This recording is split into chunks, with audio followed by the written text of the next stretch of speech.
Bismillahirrahmanirrahim. Assalamualaikum warahmatullahi wabarakatuh. Perkenalkan, nama saya Nida Nailul Mahazah dengan NIM 250204110019 dari kelas IATA. Kali ini saya akan membahas tentang analisis faktor sosial, politik, dan intelektual yang memengaruhi proses tadwin. Ini adalah salah satu tugas mata kuliah Tarikh Tasyrik. Proses tadwin hadis yaitu proses pembukuan atau kodifikasi hadis Nabi Muhammad SAW. Proses tadwin hadis mulai berkembang pesat pada awal abad kedua Hijriah. Kodifikasi ini dilakukan karena adanya kebutuhan penting untuk menjaga hadis agar tidak hilang ataupun bercampur dengan hadis palsu.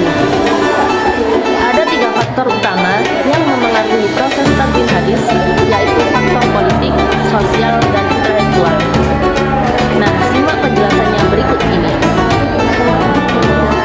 Yang pertama ada faktor politik.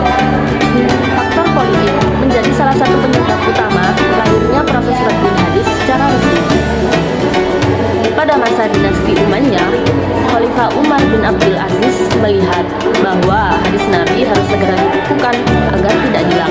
Beliau kemudian memerintahkan gubernur Madinah, yaitu Abu Bakar bin Muhammad bin Amr bin Hazm, untuk mengumpulkan dan menuliskan hadis. Selain itu, ulama besar seperti Ibnu Syihab Az-Zuhri juga diberi tugas untuk membantu proses tersebut. Saat itu, kondisi politik dunia Islam sedang mengalami banyak konflik dan perpecahan.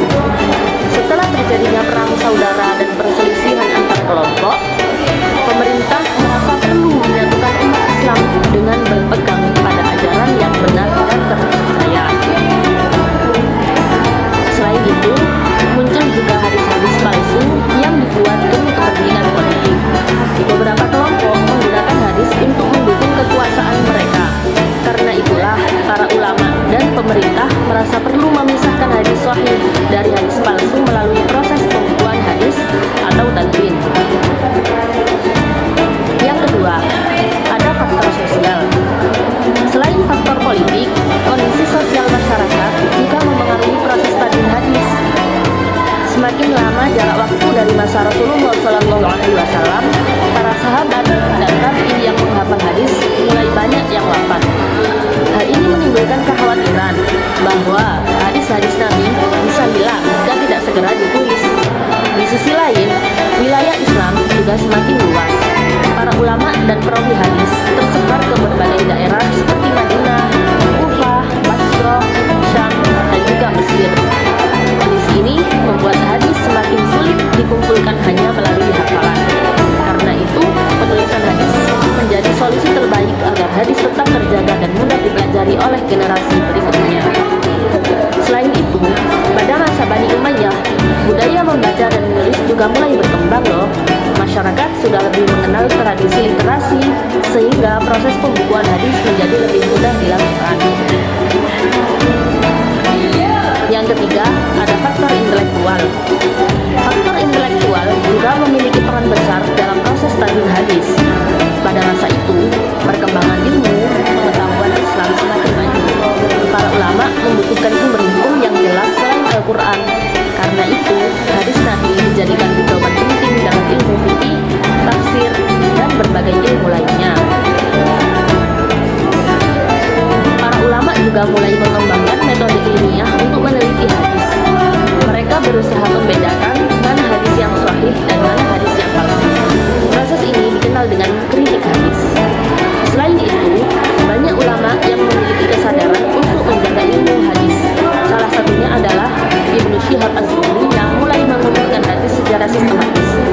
Usaha para ulama ini kemudian mendapat dukungan penuh dari pemerintah, sehingga proses tadwin hadis berkembang semakin besar. Nah, dari pembahasan di atas dapat disimpulkan bahwa proses tadwin hadis dipengaruhi oleh 3 faktor utama. Pertama, faktor politik, yaitu adanya dukungan pemerintah dan munculnya hadis palsu karena konflik politik. Yang kedua, ada faktor sosial seperti wafatnya para penghafal hadis dan luasnya wilayah Islam. Dan yang ketiga,